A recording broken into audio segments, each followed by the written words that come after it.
نحمده ونصلي على رسوله الكريم اما بعد فاعوذ بالله من الشیطان الرجیم۔ سیرت النبی کے مدنی دور میں سے آج ہم احد کے بعد کی فوجی مہمات اور حالات کو دیکھیں گے کہ غزوہ احد کا مسلمانوں کی ساکھ پر کیا اثر ہوا۔ پیچھے ہم دیکھ چکے کہ احد کی جنگ نہ تو سراسر ناکامی تھی اور نہ سراسر کامیابی تھی، لیکن ایک چیز ہوئی اور وہ کیا کہ غزوہ بدر کی شہرت اور مسلمانوں کا جو اس میں ایک روب طاری ہوا تھا اس پر تو اثر پڑا۔ کچھ مسلمانوں کی آپس کی تھوڑی سی مس انڈرسٹینڈنگ کی وجہ سے آپس کے معاملات تھوڑے بگڑے، اور جو ہی یاد رکھیے کہ ساتھیوں کے ایک دوسرے کے لیے دل میں خیالات بگڑتے ہیں، اس کے ساتھ ہی دشمنوں کے دلوں سے روب چلے جاتا ہے، پھر مخالفین کے دلوں سے مسلمانوں کی خیبت جاتی ہے۔ نتیجہ کیا ہوا کہ مسلمانوں کو اندرونی اور بیرونی بہت ساری مشکلات کا سامنا کرنا پڑا۔ مدینہ پر ہر جانب سے خطرے تھے، اندر یہود تھے، کناروں پہ بدو تھے، اور بیچ میں منافق جو آستینوں کے سانپ بن کر مسلمانوں کے لیے بہت زیادہ حالات کو مشکل کر رہے تھے۔ ہر ممکن کوشش تھی کہ جس سے مسلمانوں کو تکلیف دی جائے، بلکہ یہ توقع تک انہوں نے باندھ لی تھی کہ وہ مسلمانوں کو ختم بھی کر سکتے ہیں، ان کو جڑ سے اکھاڑ دیں گے۔ غزوہ احد کو بھی 2 مہینے بھی نہیں گزرے تھے کہ بنو اسد نے مدینہ پر چھاپا مارنے کی تیاری کی۔ پھر سفر 4 ہجری میں عزل اور قارہ کے 2 قبائل نے ایک ایسی چال چلی کہ جس میں 10 صحابہ کرام کو جام شہادت نوش کرنا پڑا۔ پھر اسی مہینے میں بنو عامر کے سردار نے دھوکہ دہی کی اور 70 صحابہ کرام کو شہادت سے ہمکنار کرایا۔ یہ حادثہ بیر معونہ کے نام سے معروف ہے، بیر کنویں کو کہتے ہیں، معونہ کنویں کا نام تھا۔ اسی طرح بنی نذیر جو یہود کا قبیلہ تھا، انہوں نے کھل کر دشمنی کرنی شروع کر دی اور ربیع الاول 4 ہجری میں خود نبی صلی اللہ علیہ وسلم کو شہید کرنے کی کوشش کی۔ اس سے بنو غطفان کی ضرورت اتنی بڑھی کہ جمادی الاولیٰ 4 ہجری میں مدینہ پر حملے کا پروگرام بنایا۔ بہت زیادہ تیر انداز قوم تھی۔ یہ حالات کیسے لگ رہے ہیں؟ آج ذرا سی کو دھمکی دیتے ہم کہتے ہیں جنگ ہو رہی ہے، جنگ ہونے والی ہے، مسلمانوں پہ بڑا خطرہ ہے، پیچھے ہو جاؤ، چھپاؤ اپنی چیزیں، بدلو اپنے رنگ روپ۔ اللہ کے نبی کی زندگی تو ایسے لگتا ہے کہ چاروں طرف جنگوں کے کانٹے تھے، تار بنے ہوئے تھے، بجلی کے تاروں کے بنے ہوئے، اور اندر آپ تھے، اور ان ساری چیزوں میں جن چیزوں نے اللہ کے نبی کو باندھے رکھا وہ تعلق باللہ تھا۔ مسلمانوں کو کافی زیادہ مشکلات ہوئیں۔ اللہ کے نبی صلی اللہ علیہ وسلم ایک حکیم انسان تھے، آپ نے دوبارہ وہ اسٹریٹجیز اختیار کی کہ جس سے یہ سارے خطرے واپس پلٹے اور مسلمانوں کا وہی روب دوسروں پر آیا جو اس سے پہلے تھا۔ کوئی بات نہیں، چلتے چلتے انسان گرتا ہے، لیکن اگر دوبارہ کھڑا ہو کے چلنا شروع کر دے تو کچھ عرصے کے بعد لوگوں کو سب کچھ بھول جاتا ہے۔ ایسے ہی کہ جیسے آپ کا کوئی بچہ کام شروع کرے اور بہت ہی زیادہ اس کو نقصان ہو، ایک یہ ہے کہ اس موقع پہ وہ اتنا پیچھے ہٹے کہ اس کا کانفیڈنس ختم ہو جائے، اور دوسرا یہ وہ کہ کوئی بات نہیں، اب جو بھی ہے میں آگے کچھ کر کے دکھاؤں گا۔ کچھ عرصے کے بعد وہی ایک اتنا بڑا سودا کرے کہ جس میں پچھلے سارے نقصان کو چھوڑ کر فائدہ بھی اور ہو جائے، تو آپ بھول جائیں گے۔ یاد رکھیے کہ انسان کے مادے میں نسیان ہے، کہتے بھول جانے والی چیز کو انسان ہے، تو پھر انسان بھول جاتے ہیں۔ کبھی بھی اس بات کا غم نہ کریں اگر آپ نے آج کوئی غلط کیا، اگر آپ کی کوئی بدنامی ہو گئی، لوگوں نے آپ کو کچھ کہہ دیا، ذاتی زندگی ہے، اجتماعی ہے، خاندانی زندگی ہے، غم نہ کریں۔ لوگ اتنے زیادہ کمزور ہیں کہ اپنی کہی ہوئی باتوں کو بھی یاد نہیں رکھ پاتے۔ تو اللہ کے نبی صلی اللہ علیہ وسلم نے سب سے پہلے جو کام کیا وہ حمر الاسد تک مشرکین کا تعاقب تھا۔ ہم پچھلی نشستوں میں دیکھ چکے کہ اس سے تو مسلمانوں کی عزت بن گئی۔ لشکر سے ٹکراؤ تو ہوا کوئی نہیں، ابو سفیان کو جرأت نہیں ہو سکی دوبارہ آنے کی، لیکن مسلمانوں کی طرف سے پیش قدمی کا اظہار جو تھا یہ حقیقت میں مسلمانوں کی عزت بڑھا گیا۔ پھر اس کے بعد آپ نے کچھ ایسی جنگی کارروائیاں کی کہ جس سے نہ صرف یہ کہ پچھلی حیثیت بحال ہوئی بلکہ مسلمانوں کی عزت میں اضافہ ہوا۔ اس میں سریہ ابو سلمہ تھا۔ غزوہ احد کے بعد سب سے پہلے یہ غزوہ ہوا۔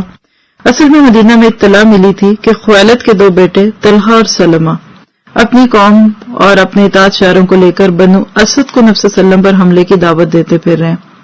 اللہ کے نبی نے فوراً 150 تقریباً 150 انصار اور مہاجرین کا ایک دستہ تیار کیا اور ابو سلمہ کو جھنڈا دے کر سپہ سالار بنا کر روانہ کیا۔ ابو سلمہ نے ابو اسد کے حرکت میں آنے سے پہلے ہی ان پر اس قدر اچانک حملہ کیا کہ وہ بھاگ کر ادھر ادھر بکھر گئے۔ مسلمانوں نے ان کے اونٹ اور بکریوں پر قبضہ کیا اور غنیمت لیتے ہوئے صحیح سالم مدینہ واپس آ گئے۔ جنگ بھی نہ ہوئی اور مال مل گیا۔ یہ سریہ محرم 4 ہجری کا چاند نمودار ہونے پر روانہ ہوا تھا۔ واپسی کے بعد حضرت ابو سلمہ کا ایک زخم جن کو احد میں لگا تھا پھوٹ پڑا، اس کی وجہ سے وہ جلد ہی فوت ہو گئے۔ تو اب دیکھیے کہ کہیں احد جیسے مارکے ہوتے ہیں جس میں 70 شہید ہو جاتے ہیں، خون بہہ جاتا ہے نبی کا بھی، اور کہیں ایسی جھڑپیں بھی ہوتی ہیں کہ جس میں مسلمانوں کو ایک تیر بھی نہیں اٹھانا پڑتا، لیکن اللہ مسلمان کو، بندے کو، اپنے پیارے بندے کو اس کی نیت اور اس کے کام کرنے کے ارادے پہ اجر دے دیتا ہے۔ اسی طرح پھر اسی ماہ میں 4 ہجری میں 5 تاریخ کو یہ خبر ملی کہ خالد بن سفیان حذلی مسلمانوں پر حملہ کرنے کے لیے فوج جمع کر رہا ہے۔ اللہ کے نبی نے ان کے خلاف کارروائی کے لیے عبداللہ بن انیس کو روانہ کیا۔ یہ مدینہ سے تقریباً 18 روز باہر رہ کر 23 محرم کو واپس آئے، اور خالد کو نہ صرف یہ کہ قتل کیا بلکہ اس کا سر ساتھ لے کر آئے۔ جب یہ سر اللہ کے نبی کے سامنے پیش کیا گیا تو آپ نے انہیں ایک عصا دیا اور فرمایا یہ میرے اور تمہارے درمیان قیامت کے روز نشانی رہے گا۔ چنانچہ جب ان کی وفات کا وقت آیا تو انہوں نے وصیت کی کہ یہ عصا بھی ان کے ساتھ کفن میں دفن کر دیا جائے۔ اللہ اکبر۔ چھوٹی چھوٹی باتیں ہمیں سیرت سے پتہ چلتی ہیں نا۔ کچھ معروف صحابہ کا تو ہم تذکرہ سنتے ہی ہیں، لیکن ڈیٹیل سے سیرت کو پڑھنے کا یہ فائدہ ہو رہا ہے کہ کئی چھپے ہوئے موتی بھی سامنے آتے ہیں۔ اسی طرح پھر رجی کا حادثہ ہوا اسی سال 4 ہجری کے سفر میں۔ نبی صلی اللہ علیہ وسلم کے پاس عدل اور قارہ کے کچھ لوگ آئے، کہنے لگے جی ہمیں اسلام سیکھنا ہے، بہت شہرت ہو رہی ہے، ہم سیکھنا چاہتے ہیں۔ اب ایک داعی دین جو قم فان زر کا حق بھی ادا کر رہا ہو، اس کے لیے یہ بات ایسی ہے جیسے حلوے کی کوئی فرمائش کر دے۔ خوشی خوشی آپ نے اپنے لوگوں میں سے ان کے ساتھ لوگ بھیجے، بعض کہتے ہیں 6 اور بخاری کی روایت میں 10 لوگوں کا آتا ہے، ان کو بھیجا۔ حضرت عاصم بن عمر بن خطاب کے نانا حضرت عاصم بن ثابت کو امیر لشکر بنایا گیا۔ یہ لوگ رابعہ اور جدہ کے درمیان قبیلہ خزیل کے رجی نامی ایک چشمے پر پہنچے تو انہی قبیلوں کے ان لوگوں نے قبیلہ خزیل کی ایک شاخ بنو لحیان کو ساتھ ملایا اور 100 تیر انداز ان کے پیچھے لگ گئے اور ان لوگوں کے قدموں کے نشان دیکھتے ہوئے ان کے پاس آ گئے۔ صحابہ کرام ٹیلے پر پناہ گیر ہوئے۔ بنو لحیان نے گھیرا اور کہا کہ تمہارے لیے عہد و پیمان ہے، اگر ہمارے پاس آ جاؤ تو ہم تمہارے کسی شخص کو قتل نہیں کریں گے۔ یہ اس طور کا رواج ہوتا تھا، کسی کو مارنے سے پہلے کہتے تھے کہ اگر تم ہماری بات مان لو یا ہماری پناہ میں آ جاؤ تو ہم تمہیں نہیں ماریں گے۔ دیکھا جائے تو پچھلی جنگیں پھر بھی کچھ تہذیب کے دائرے میں تھیں، آج تو اللہ کی پناہ، مرنے والے کو نہیں پتا کیوں مر رہا ہوں اور مارنے والے کو نہیں پتا کہ کیوں مارا جا رہا ہوں۔ حضرت عاصم نے اس کی پیشکش سے انکار کیا کہ ہم نیچے نہیں آئیں گے، نہیں گیو اپ نہیں کریں گے۔ دیکھیں یہ بہت بڑا خوبصورت نقطہ ہے سمجھنے کا۔ مسلمان کبھی بھی دبنے والا نہیں ہوگا، جتنا دبے گا فوم کی طرح دبایا جائے گا۔ آج کے مسائل کا 98% حل ہمیں ان باتوں کو سیکھ کر عملی طور پہ لانا ہے۔ جتنا ڈریں گے اتنا ڈرائے جائیں گے، جتنا دبیں گے اتنا دبائے جائیں گے۔ اگر حضرت عاصم ان کی بات سن کر مان جاتے تو پھر وہ ان کے ہاتھ میں آتا ہے۔ ایسے جیسے آج کے دور میں مسلمان جب نان مسلموں کی باتیں مانتے ہیں پھر انہی کی مرضی کی پالیسیز بنتی ہیں، پھر انہی سے ایڈ آتی ہے، پھر انہی کے لوگ چلتے ہیں، قانون ان کا، تو پھر دیکھیے کہ مسلمان بھی نہیں رہتا۔ تو انہوں نے انکار کیا اور جنگ شروع کی۔ تیروں کی بچھاڑ سے 7 افراد شہید ہوئے، صرف 3 لوگ جن میں حضرت حبیب، زید بن دسنا اور ایک اور صحابی تھے وہ بچے۔ اب دوبارہ بنو لحیان نے پھر وہی کہا کہ آجو ہماری پناہ میں، ہم تمہیں کچھ نہیں کہیں گے۔ ذرا سوچیے یہ پتھر کے بنے ہوئے لوگ تھے کہ ان کو درد نہیں ہوتا تھا، کہ ان کو موت سے ڈر نہیں لگتا تھا، لیکن جو ہو ذوق یقین پیدا تو کٹ جاتی ہیں زنجیریں۔ اللہ سبحانہ تعالیٰ سے ملاقات کا یقین موت کو انسان کے لیے خوشگوار بنا دیتا۔ تینوں صحابہ لڑتے رہے، کہا کہ نہیں ہم نہیں آئیں گے، کہا کہ ٹھیک ہے دیکھتے ہیں۔ تینوں صحابہ آئے، یعنی اس دفعہ انہوں نے ان کی پیشکش قبول کی، لیکن جو ہی ان کو پکڑا بدعہدی کی اور اپنی کمانوں کی جو نوکیں تھیں وہ ان پر کسی۔ اس پر تیسرے صحابی یہ کہتے ہوئے کہ یہ پہلی بدعہدی ہے، اس کے ساتھ جانے سے انکار کر دیا۔ لیکن قصہ مختصر یہ کہ اس میں ان کو تو قتل کر دیا گیا، حضرت حبیب اور زید کو مکہ لے جا کر بیچ دیا، اور ان دونوں صحابہ نے بدر کے روز اہل مکہ کے سرداروں کو پھر قتل کیا تھا، یعنی اس کا بھی بدلہ لینا چاہتے تھے۔ حضرت حبیب کچھ عرصہ اہل مکہ کی قید میں رہے، پھر مکہ والوں نے جب ان کے قتل کا ارادہ کیا اور انہیں حرم سے باہر تنیم میں لے گئے، حرم کی حد میں نہیں مارتے تھے۔ یہ بھی دیکھے کہ احترام اتنا کو تھا، جیسے آج ہم ظاہری احترام کرتے ہیں نا مسجدوں کا اور خانہ کعبہ کا، وہ وہاں بھی تھا۔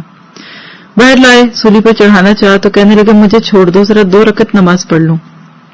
مشرکین نے چھوڑ دیا آپ نے 2 رکعت نماز پڑھی، جب سلام پھیر چکے تو کہنے لگے کہ بخدا اگر تم یہ نہ کہتے جو میں کہہ رہا ہوں کہ گھبراہٹ کی وجہ سے کر رہا ہوں تو میں کچھ اور لمبی نماز پڑھتا، لیکن میں یہ نہیں چاہتا تھا کہ تم یہ سوچو کہ میں موت کے ڈر سے نماز لمبی کر رہا ہوں۔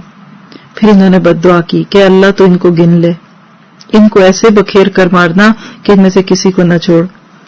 پھر انہوں نے کہا کہ میں نماز لمبی اس لیے نہیں پڑھتا کہ کہیں تم سوچو کہ موت سے ڈر رہا ہوں۔ اور ایسے موقع پہ انہوں نے بڑے خوبصورت اشعار کہے جن کا ترجمہ کیا تھا کہ لوگ میرے گرد گروہ در گروہ جمع ہو گئے ہیں، اپنی قبائل کو چڑھا لائے ہیں اور سارا مجمع جمع کر لیا ہے، اپنے بیٹوں اور عورتوں کو بھی قریب لے آئے ہیں اور مجھے ایک لمبے تنی کے قریب کر دیا۔ میں اپنی بے وطنی اور بے کسی کا شکوہ اور اپنی قتل گاہ کے پاس گروہوں کی جمع کردہ آفات کی فریاد اللہ سے کرتا ہوں۔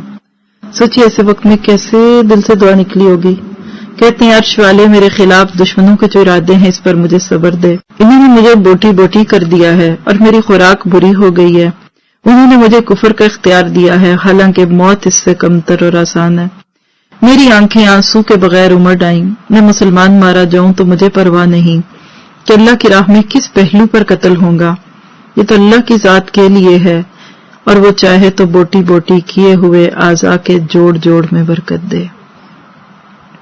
دو نیم ان کی ٹھوکر سے صحرا و دریا، کہاں چھپے ہوئے یہ لوگ، آج حبیب کیوں نہیں؟ موت سے پیار کرنے والے یہ لوگ تھے، جتنا موت سے ڈریں گے اتنا ہولیں گے، اتنا ڈپریشن، ٹینشن، سر میں بھی درد ہے تو ڈر یہ ہے کہ ہائے کہیں برین ہیمریج نہ ہو جائے، ذرا پسلی میں درد ہے تو ڈر یہ کہ کہیں دل کا دورہ نہ ہو۔ یہ لوگ نہیں ڈرتے تھے، اور وہ موت جو اللہ کے راستوں میں آئے اس سے پیاری موت اور کیا ہوگی۔ ایک ہی غم ہے کہ کچھ کیا نہیں، کیا منہ دکھانا ہے، بس اللہ کی رضا چاہیے۔ موت کے منہ کے آگے کھڑے ہیں، دشمن ان کو مارنے کے لیے تیار ہے، اور ذرا ان کی باتیں تو سنیں۔ آپ کو ان باتوں میں کوئی غم، کوئی خوف، کوئی گھبراہٹ، معافی، پلیز معاف کر دو، ہم تمہاری ہر شرط مانیں گے، تم ہمارے مقدر کے جو فیصلے کرو کر لیں گے، بس ہمیں اپنے ملک میں جگہ دے دو، ایک کونے میں بٹھا دو، ہم پرواہ نہیں کرتے کہ مسلمان بھی ہیں کہ نہیں ہیں۔ آج مسلمان کہاں کہاں نہیں کمپرومائزنگ ہو جاتا، سوچنے کی بات ہے۔ اس کے بعد ابو سفیان نے حضرت حبیب سے کہا کہ تمہیں یہ بات اچھی لگتی ہے کہ جس جگہ تم کھڑے ہو وہاں محمد ہو صلی اللہ علیہ وسلم، اور ہم ان کی کرتے مار دیتے اور تم اپنے گھر والوں میں رہتے۔ دیکھیے کہ ان کو ایکسپلائٹ کر رہے ہیں نا، کہنے کہ نہیں واللہ مجھے تو یہ بھی گوارا نہیں کہ میں اپنے اہل و عیال میں رہوں اور اس کے بدلے محمد صلی اللہ علیہ وسلم کو جہاں آپ ہیں وہیں رہتے ہوئے کانٹا چبھ جائے اور وہ آپ کو تکلیف دے۔ انکار کر دیا کہ میں نہیں برداشت کر سکتا۔ اس کے بعد مشرکوں نے ان کو سولی پر لٹکا دیا۔ ان کی لاش کی نگرانی کے لیے کچھ لوگوں کو وہاں رکھا، لیکن عمر بن امیہ زمری رات کو تشریف لائے اور چھانسا دے کر لاش لے گئے اور اس کو دفن کیا۔ ایسا اس لیے کیا کہ اس دور میں مارنے کے بعد مسئلہ کرتے تھے، بوٹی کر کے ہار بنا کے گلوں میں پہنتے، تو وہ لاش کی بے حرمتی نہیں چاہتے تھے۔ حضرت حبیب کا قاتل عقبہ بن حارث تھا۔ حضرت حبیب نے اس کے باپ حارث کو جنگ بدر میں قتل کیا تھا۔ بدلہ دیکھیے کہاں تک لیتے تھے، چھوڑتے نہیں تھے بات، دل سے بات نکلتی نہیں تھی ان کے۔ سے بخاری میں آتا ہے کہ حضرت حبیب پہلے بزرگ ہیں جنہوں نے قتل کے موقع پر 2 رکعت نماز پڑھنے کا طریقہ شروع کیا۔ انہیں قید میں دیکھا گیا کہ وہ انگور کے گچھے کھا رہے تھے، حالانکہ ان دنوں مکہ میں کھجور بھی نہیں ملتی تھی۔ تتنزل علیہم الملائکہ اور واللہ خیر الرازقین، اللہ اپنے راستے میں کٹنے مرنے والوں کو ضائع نہیں کرتا۔ دوسرے صحابی جو اس واقعے میں گرفتار ہوئے تھے حضرت زید بن دسنا، انہیں سفیان بن امیہ نے خرید کر اپنے باپ کے بدلے قتل کر دیا۔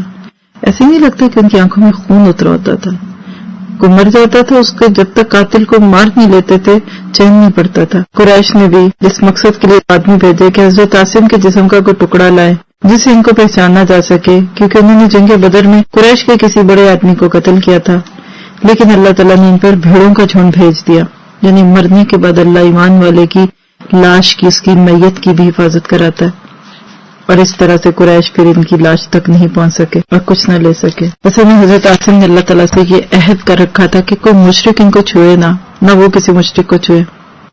جب حضرت عمر رضی اللہ عنہ کو اس واقعے کی خبر ہوئی تو فرمایا کرتے تھے اللہ مومن بندے کی حفاظت اس کی وفات کے بعد بھی کرتا جیسے اس کی زندگی میں کرتا۔ یہ غازی یہ تیرے پراسرار بندے جنہیں بخشا ہے تو نے ذوق خدائی. اللہ کے ساتھ معاملہ سیدھا کر لیجئے اور اللہ سے دعا کرتے ہیں کہ اللہ ہمارے معاملے اپنے ساتھ سیدھے رکھ، ہمیں کھوٹ سے پاک کر دے، ہمیں ریاکاری اور دکھاوے سے پاک کر دے، ہم ہوں کچھ اور دکھیں کچھ، اس سے پاک کر دے، اور حقیقت میں اللہ ہمیں وہ ایمان دے جو تو نے اپنے صحابہ کرام کو دیا تھا. اسی طرح پھر بحر معونہ کا واقعہ ہوا. جس مہینے میں رجی کا واقعہ پیش آیا اسی مہینے میں یہ واقعہ بھی ہوا اور یہ اس سے بہت سنگین تھا. خلاصہ کیا ہے کہ ابو برا عامر بن مالک جو میزوں سے کھیلنے والے کے نام سے معروف تھا، ملائب الاسنتا، ملائب کہتے ہیں کھیلنے والا، لائب کھیل کو کہتے ہیں عربی میں، تو ملائب کھلاڑی کو کہتے ہیں، پلیئر کو، اور السنتا تیروں کو کہتے ہیں. مثلا نبی میں نبی صلی اللہ علیہ وسلم کے پاس آیا، آپ نے اس کو اسلام کی دعوت دی. اس نے اسلام تو قبول نہیں کیا لیکن دور بھی نہیں تھا. کہنے لگا اللہ کے رسول اگر آپ اپنے ساتھیوں کو دین کی دعوت کے لیے اہل نجد کے پاس بھیجیں تو مجھے امید ہے کہ وہ لوگ آپ کی دعوت قبول کر لیں گے. آپ نے فرمایا نہیں، مجھے اہل نجد سے خطرہ ہے. کہنے لگے نہیں، یہ میری پناہ میں ہوں گے. اور یہ اس دور کا عام رواج تھا، ایسے جیسے آج کوئی کسی چیز کو انشورڈ کرا لے یا سیکورٹی مین کو، گارڈ مین کو اپنے ساتھ رکھ لے. پوری تسلی انہوں نے کر دی کہ آپ میری پناہ میں ہوں گے. اور بات اتنی بڑی تھی کہ وہ اسلام سیکھنا چاہتے ہیں تو اللہ کے نبی کیسے نہ مانتے. چنانچہ بخاری کی روایت میں آتا ہے کہ 70 لوگ، اور بعض کہتے ہیں 40. 70 کی روایت زیادہ درست ہے اس لیے کہ یہ اور باقی جگہ سے بھی ملتی ہے. اللہ کے نبی نے 70 لوگ بھیج دیے. اور منظر بن عامر کو جو بنو ساعدہ سے تعلق رکھتے تھے اور موت کے لیے آزاد کردہ کے لقب سے معروف تھے، موتق للموت، موتق عتیق عتق سے ہے آزاد کروانے والا، جس کو آزاد کیا ہو موت کے لیے، ان کو امیر بنایا. یہ لوگ بہترین قاری بھی تھے، لیڈر تھے اور چنے ہوئے صحابہ میں سے تھے. دن میں لکڑیاں کاٹ کر اس کے عوض اہل صفہ کے لیے غلہ خریدتے اور قرآن پڑھتے پڑھاتے. رات میں اللہ تعالیٰ کے سامنے عبادت کے لیے کھڑے ہو جاتے، کہیں دعائیں مانگتے، کہیں نماز پڑھتے. اسی طرح چلتے چلاتے مونا کے کنویں پر پہنچے. یہ کنواں بنو عامر اور حرہ بن سلیم کے درمیان ایک زمین پہ تھا. وہاں پڑاؤ ڈالنے کے بعد ان صحابہ نے ام سلیم کے بھائی حرام بن ملحان کو رسول اللہ کا خط دے کر دشمن خدا عامر بن طفیل کے پاس روانہ کیا، لیکن اس نے خط کو دیکھا تک نہیں. اور ایک شخص کو اشارہ کیا کہ جس نے حضرت حرام کو پیچھے سے زور کا نیزہ مارا کہ وہ نیزہ آر پار ہو گیا. خون دے کر حضرت حرام نے فرمایا اللہ اکبر، رب کعبہ کی قسم میں کامیاب ہو گیا. فزت برب الکعبہ، میں کامیاب ہو گیا رب کعبہ کی قسم. کیا کامیابی تھی کہ اللہ کے راستے میں کٹے اور جنتوں میں اپنے ٹھکانے بنا لیے. اس کے فوراً بعد عامر نے باقی صحابہ پر حملہ کرنے کے لیے اپنے قبیلے بنی عامر کو آواز دی، مگر انہوں نے ابو برا کی پناہ کے پیش نظر اس کی بات نہ مانی. ادھر سے مایوس ہو کر اس شخص نے بنو سلیم کو آواز دی اور 3 قبیلے اسیہ، رال اور ذکوان، انہوں نے لبیک کہا اور جھٹ آ کر ان صحابہ کو گھیرا. صحابہ نے بھی لڑائی کی مگر سب کے سب شہید ہو گئے. کوئی وہ تلواریں تھوڑی لے کے گئے تھے، وہ تو پڑھانے گئے تھے. آپ سوچیے ذرا، آج ہم دین کے نام پہ کہیں بھیجے جائیں، آئیں جائیں اور دھوکے سے یہ معاملہ ہو جائے تو شاید ہماری نسلیں بھی دین کا کام کرنا چھوڑ دیں. وصیت کر جائے لوگ کہ کبھی دین کی بات نہ کرنا، بڑے اس میں خطرے ہوتے ہیں. لیکن ان کو یہ تکلیفیں بھی اللہ کے راستے سے نہیں ہٹاتی تھی. اللہ اکبر. حضرت کعب بن زید زندہ بچے اور ان کو شہداء کے درمیان سے زخمی حالت میں اٹھایا گیا اور وہ پھر جنگ خندق تک زندہ رہے. اس کے علاوہ 2 صحابہ عمر بن امیہ دمری اور منذر بن عقبہ بن عامر یوں چراتے تھے. انہوں نے جائے واردات پر چڑیوں کو منڈلاتے دیکھا تو سیدھے وہاں پہنچے تو منذر تو اپنے ساتھیوں کے ساتھ مل کر مشرکین سے لڑتے ہوئے شہید ہو گئے اور عمر بن امیہ دمری کو قید کیا گیا. لیکن جب بتایا گیا کہ اس کا تعلق قبیلہ مضر سے تو عامر نے ان کی پیشانی کے بال کٹوا کر اپنی ماں کی طرف سے جن پر ایک گردن آزاد کرنے کی نظر تھی آزاد کر دیا، یعنی اپنے قبیلے اور برادری کا ان کو پاس تھا. حضرت عمر بن امیہ اس دردناک المی کی خبر لے کر مدینہ پہنچے. ان 70 قاری اور فاضل اور عالم صحابہ کی شہادت نے ایک بار پھر غزوہ احد کی یاد زندہ کر دی. ایک اور زخم تھا جو زخم پہ لگا. لیکن یہ اس لحاظ سے بہت زیادہ شدید تھا کہ شہداء بہت کھلی ہوئی اور آمنے سامنے لڑی ہوئی جنگ میں مارے گئے تھے، مگر یہ بیچارے تو ایک غداری کا شکار ہوئے، اور یہ تو سونا تھے، علم کے ہیرے موتی تھے۔ اللہ اکبر۔ عمر بن امیہ دمری واپسی میں وادی قنات کے سرے پر واقع قرقرہ کے مقام پر پہنچے تو ایک درخت کے سائے میں اترے۔ وہیں بنو کلاب کے 2 آدمی بھی آ کر اتر رہے تھے۔ جب وہ دونوں بے خبر سو گئے تو حضرت عمر بن امیہ نے ان دونوں کا کام ختم کیا۔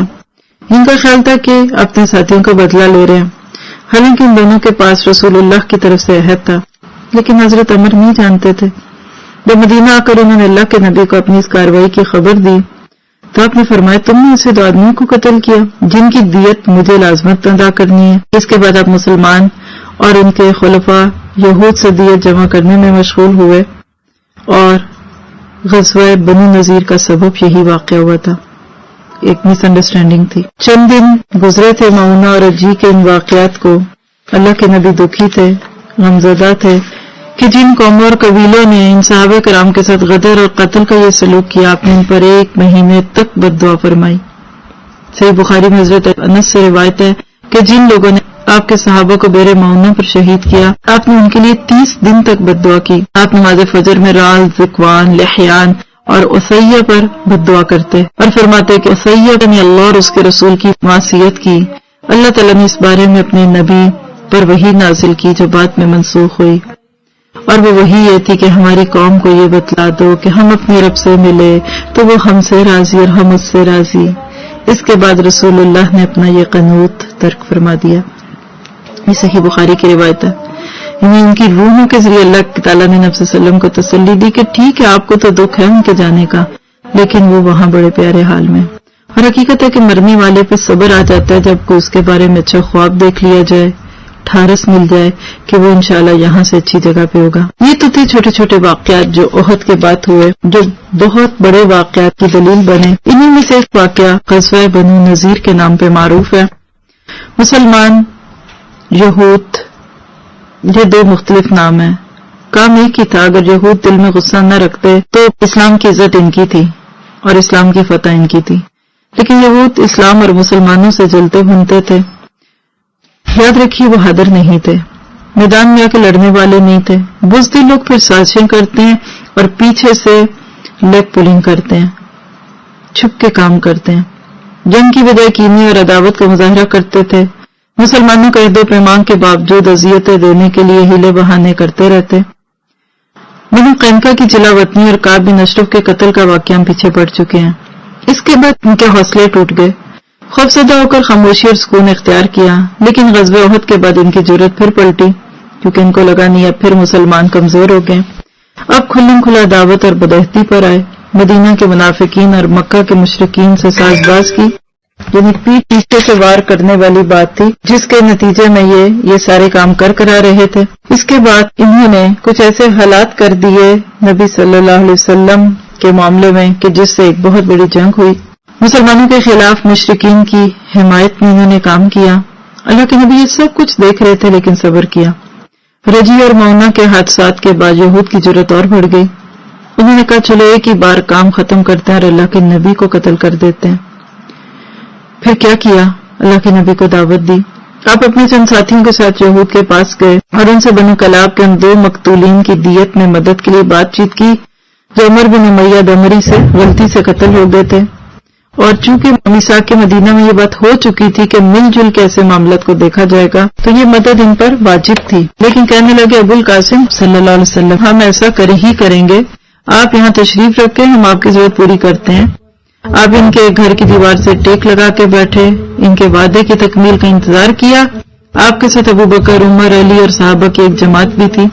یہود جو تھے تنہائی میں بیٹھے، بات کی، شیطان سوار ہوا اور بدبختی ان کی تقدیر کا لکھا بن گئی۔ شیطان نے ان کے عمل خوبصورت کر کے دکھائے، کہنے لگے کیوں نہ آج ان کو قتل کر دیا جائے، ہمارے گھر آئے ہیں۔ کہا کون کرے، کیا کرے؟ کہا اس چکی کو اوپر لے جاؤ اور ان کے سر پر مارو اور گرا کے کچل دو۔ انہوں نے نبی صلی اللہ علیہ وسلم کے قتل کی کوشش کر کے اپنے لیے بہت ہی غلط فیصلہ کیا۔ عمر بن حجاش نے کہا کہ میں آپ پر پھینکوں گا تو ان میں سے ایک شخص تھے سلام بن مشکم، کہنے لگے ایسا نہ کرو، خدا کی قسم انہیں تمہارے ارادے کی خبر ہوگی۔ یہاں سے نوٹ کیجئے کہ ان کے دل کو یقین تھا کہ اللہ کے نبی صلی اللہ علیہ وسلم سچے نبی ہیں، لیکن انہوں نے ایک نہ سنی اور اپنا کام کرنا چاہا۔ اللہ تعالیٰ نے نبی صلی اللہ علیہ وسلم کی طرف وحی بھیجی، جبرائیل علیہ السلام آئے، یہود کے ارادے سے باخبر کیا، آپ تیزی سے اٹھے اور مدینے کے لیے چل پڑے۔ صحابہ کرام بھی آپ سے آ ملے اور کہنے لگے آپ اٹھے اور ہم سمجھ نہ سکے۔ پھر آپ نے بتایا کہ یہود کا ارادہ کیا تھا۔ مدینہ واپس آ کر آپ نے محمد بن مسلمہ کو بنی نذیر کے پاس بھیجا اور نوٹس دیا کہ مدینہ سے نکل جاؤ۔ یہ بتائیے کہ یہ نوٹس دیا جانا چاہیے تھا؟ زیادتی تو نہیں ہے؟ کوئی بات نہیں، پھر کیا تھا، قتل ہی ہو جاتا۔ آج مسلمان ایسے کمپرومائزنگ ہوتے ہیں، ہوا تو نہیں نا، پھر کیا ہوا، جس نے کوشش کی وہ کل کر بھی لے گا۔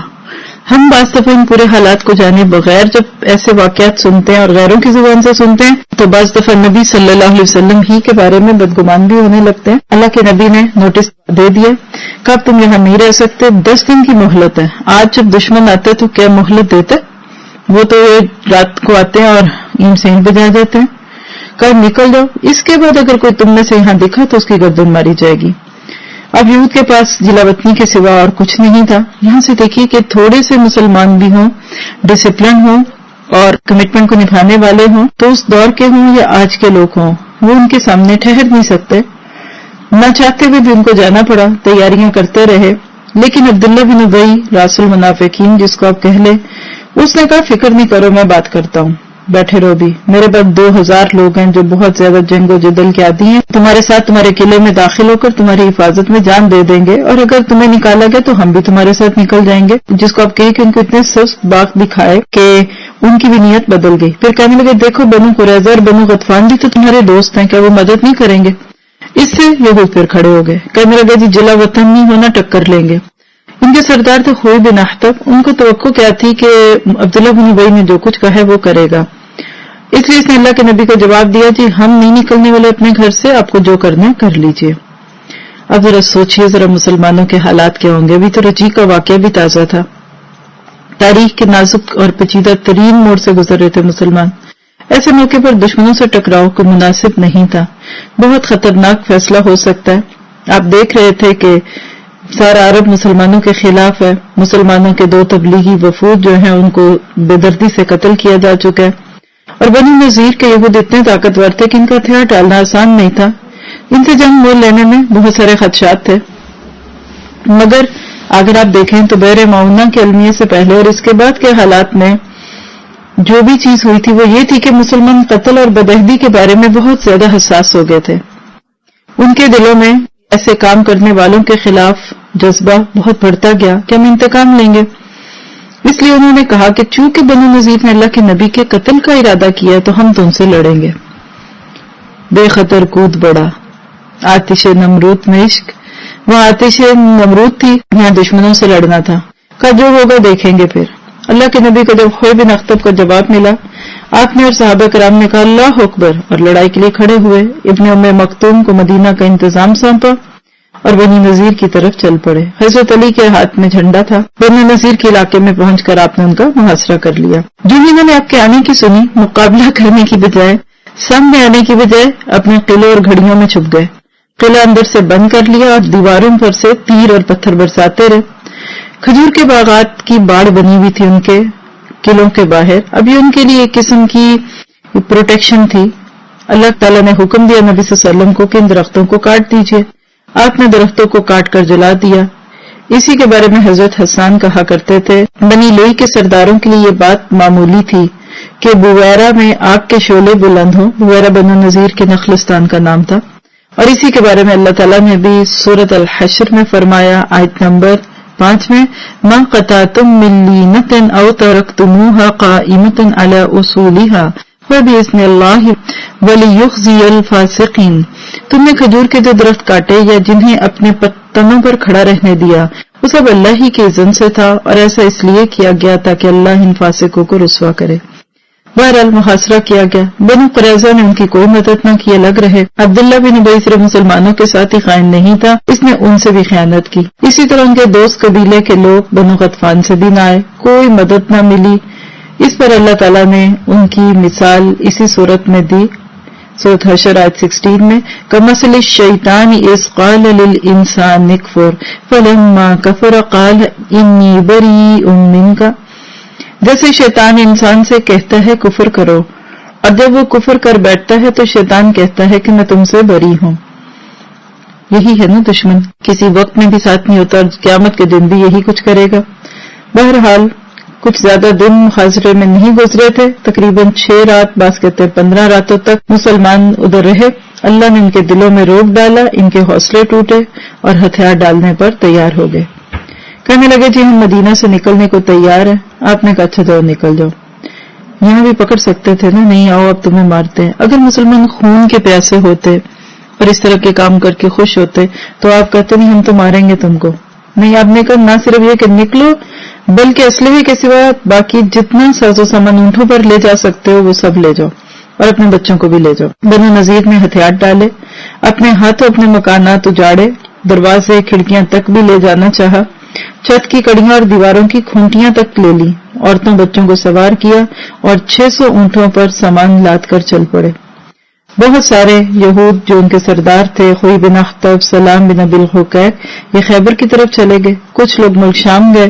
2 لوگ تھے، یامین بن عمر اور ابو سعید بن وہب، یہ مسلمان ہو گئے، اس لیے ان کے مال کو مسلمانوں نے بالکل نہیں چھیڑا۔ نبی صلی اللہ علیہ وسلم نے شرط کے مطابق بنو نذیر کے ہتھیار، زمین، گھر اور باغات اپنے قبضے میں لے لیے۔ ہتھیار میں 50 زرہیں، 50 خوت اور 340 تلواریں تھیں۔ بنو نذیر کے یہ باغات، زمین اور مکان خالص اللہ کے نبی کا حق تھا، آپ کو اختیار تھا کہ آپ اس کو اپنے لیے رکھیں یا جس کو چاہیں دیں۔ چنانچہ آپ نے مال غنیمت کی طرح ان مالوں میں سے خمس کا 5واں حصہ نہیں نکالا، کیونکہ اسے اللہ تعالیٰ نے آپ کو فے کے طور پہ دیا تھا، اور فے کہتے ہیں وہ مال جو بغیر لڑائی کے حاصل ہو۔ مسلمانوں کو اس میں گھوڑے نہیں دوڑانے پڑے، اونٹ نہیں دوڑائے، تلواریں نہیں چلی، لہذا آپ نے اپنے اس اختیار کے تحت اس پورے مال کو صرف مہاجرین اول پر تقسیم کیا جنہوں نے شروع میں ہجرت کی تھی۔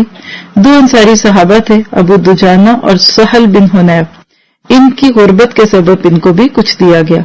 اس کے علاوہ آپ نے ایک چھوٹا سا ٹکڑا اپنے لیے محفوظ رکھا جس میں سے آپ اپنی ازواج مطہرات کا سال بھر کا خرچہ نکالتے، جو کچھ بچ جاتا اسے جہاد کی تیاری کے لیے ہتھیار اور گھوڑوں کی فراہمی میں صرف کر دیتے۔ یہ غزوہ ربیع الاول میں سن 4 ہجری میں ہوا، اگست 625 625 تھا عیسوی سال کے حساب سے۔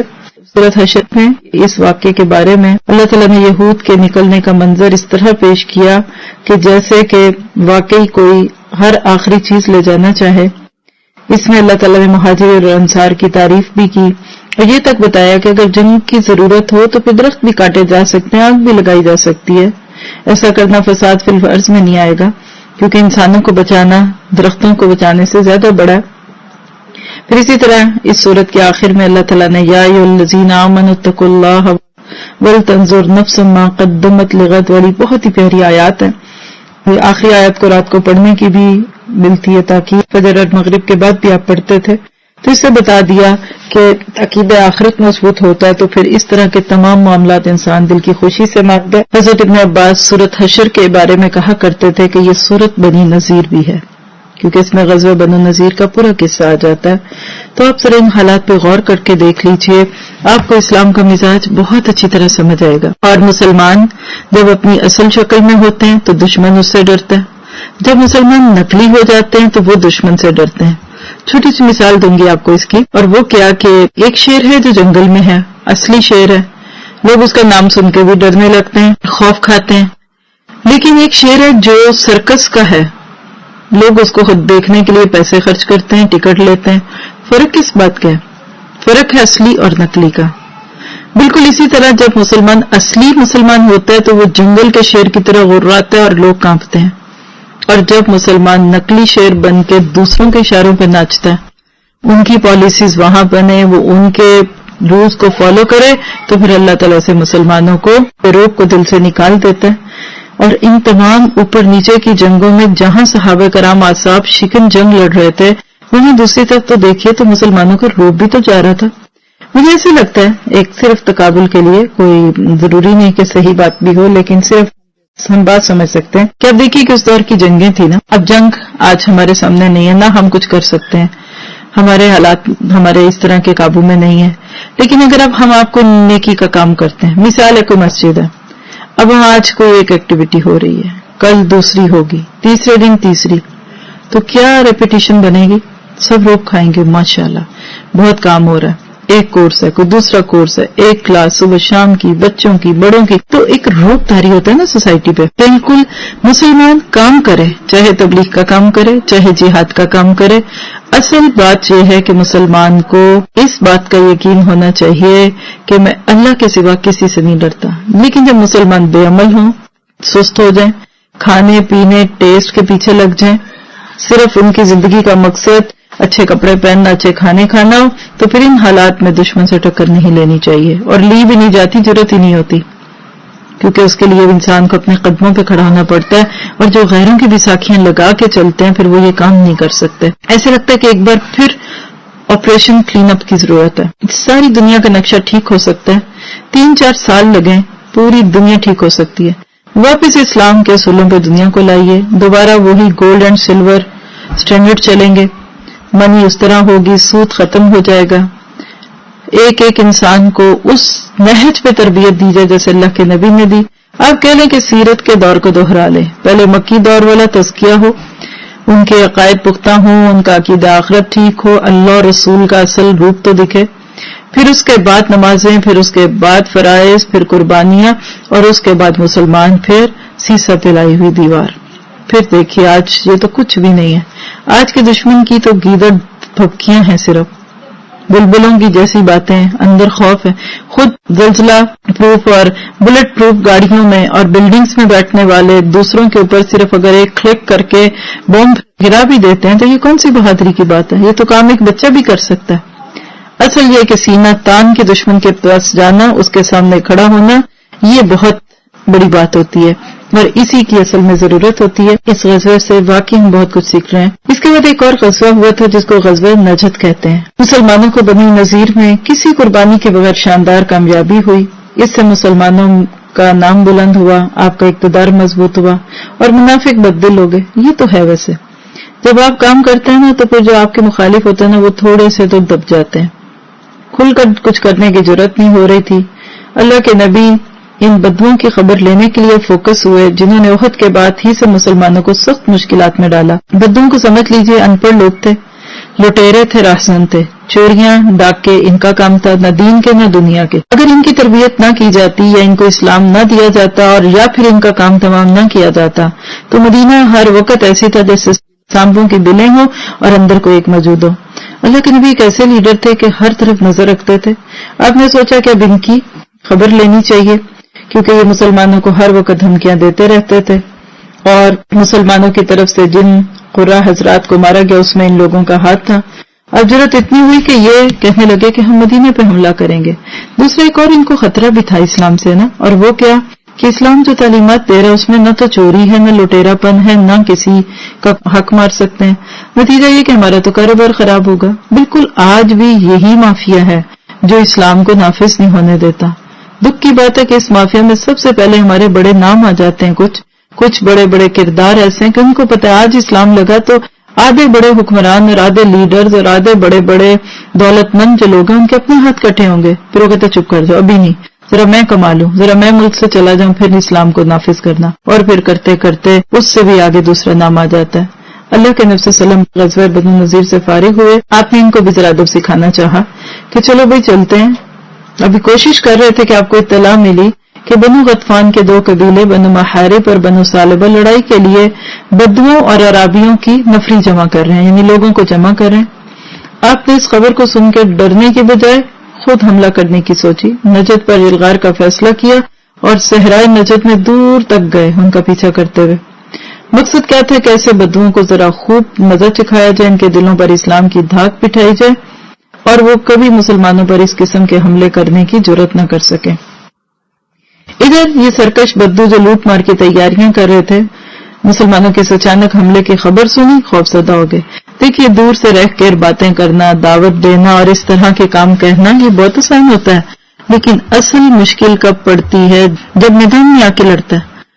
دور سے تو ہر ایک جنگ کی دھمکیاں دے دیتے، لیکن کتنے ہیں جو جنگ کے لیے پھر خود بھی آتے ہیں اور دوسروں کو بھی بلاتے ہیں۔ وہ کہتے ہیں کہ جو گرجتے ہیں وہ برستے نہیں، بالکل یہی کیفیت تھی، اس لیے ایسے لوگ ان چیزوں پہ نہیں تھے۔ ذرا چند سیکنڈ کے لیے سوچئے تو صحیح کہ کیسے یہ لوگ اپنے آپ کو مشکلوں میں ڈال کر بھی چلتے تھے، اور ان کو پتا تھا کہ ہم ان سارے کاموں کے بعد اپنی جان بھی دے دیں گے تو کوئی بات نہیں، اللہ تو ہم سے راضی ہوگا۔ بہرحال وہ بھاگے، پہاڑوں کی چوٹیوں میں جا گھسے۔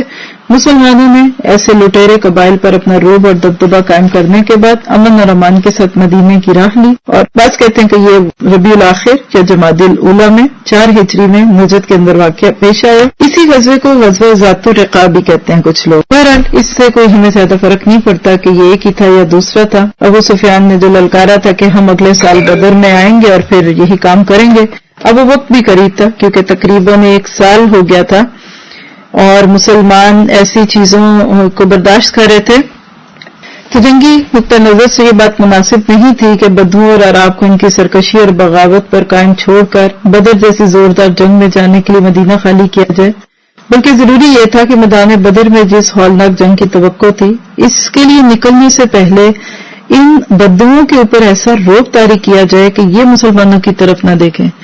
لیکن اصل بات یہ ہے کہ نبی صلی اللہ علیہ وسلم کی یہ اسٹریٹجیز تھیں جس کے اندر آپ نے یہ سب کچھ کیا۔ اسی طرح یہ وہ موقع تھا غزوہ ذات الرقاع کا جس میں حضرت ابو ہریرہ اور ابو موسیٰ الاشعری موجود تھے۔ ابو ہریرہ غزوہ خیبر سے صرف چند دن پہلے اسلام لائے تھے۔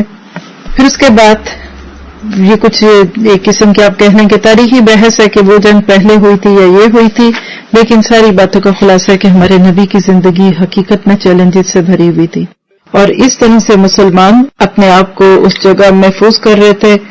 نتیجہ یہ نکلا کہ تھوڑے سے عرصے میں مسلمانوں کی دھاک بیٹھی، سوائے احد کی جنگ کے مسلمانوں کو کسی اور جنگ کی اندر اس طرح کا نقصان نہیں ہوا جو کہ وہاں ہوا۔